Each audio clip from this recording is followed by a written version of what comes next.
বেলাল রাদিয়াল্লাহু তাআলা আনহু আজান দিচ্ছেন, ওই বাচ্চাগুলো মুশরিক, তো ওরা আজানকে ব্যঙ্গ করতেছে, বিকৃতি করে ওরাও আজান দিচ্ছে। উদ্দেশ্য হচ্ছে আজানকে নিয়ে ঠাট্টা করা। উদ্দেশ্য কি? ঠাট্টা করা। ব্যাপারটা মনে কষ্ট পাওয়ার মতো ব্যাপার না? কিন্তু বিশ্বনবী ওইখানে দেখেন কি খুঁজলেন। বিশ্বনবী খেয়াল করলেন অমুসলিম কিশোরদের মধ্য থেকে একটা কিশোরের গলাটা বড় দরাজ গলা, কণ্ঠটা বড় সুন্দর।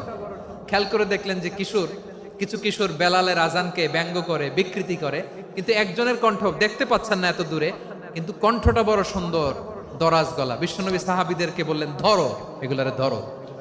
সবগুলারে ধরে বিশ্বনবীর সামনে আনা হলো। ওরা হাঁটু গেড়ে বসলো।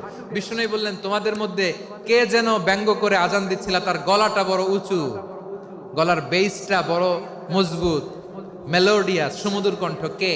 আবু মাহজুরা বলে, আমার বন্ধুরা সবাই আমার দিকে আঙ্গুল দেখায়, আমি পড়ে গেছি বিপদে।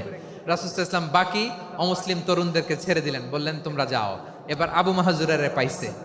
আবু মাহজুরার চুলের মধ্যে হাত দিলেন বিশ্বনবী, মাথায় হাত দিয়ে বললেন, এবার আজান দাও দেখি। আবু মাহজুরা বলে, আমি তো আজান দিতে জানি না, কারণ আমি তো বেলালেরটা শুইনা দিছি, আমার তো মুখস্থ নাই, আমি তো আজান দিতে জানি না। বিষ্ণু বললেন, জানো না? তাহলে আসো, আমি তোমারে শিখাই দেই। সুবহানাল্লাহ পড়েন। আবু মাহজুরা হাঁটু গেড়ে বসে, বিশ্বনবীর মোবারক হাত আবু মাহজুরার চুলের মধ্যে। বিশ্বনবী আজানের মুআল্লিম আবু মাহজুরাকে বলতেছে, ঠিক আছে তোমারে শিখাই দিচ্ছি, আমি যা যা বলবো আমার সাথে সাথে বলো, পারবা? আবু মাহজুরা বলে, পারবো।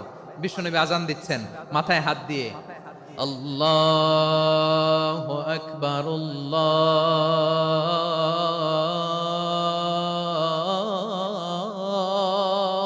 আকবার। আবু মাহজুরা এই বাক্যটা পড়লেন। বিশ্বনবী দ্বিতীয় বাক্য পড়তে আরম্ভ করলেন, আল্লাহু আকবার,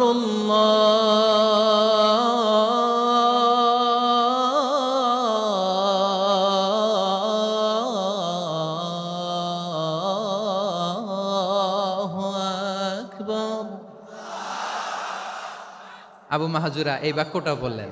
বিশ্বনবী আবু মাহজুরার মাথার মধ্যে হাত দিয়ে তৃতীয় বাক্য বললেন, আশহাদু আল্লা ইলাহা ইল্লাল্লাহ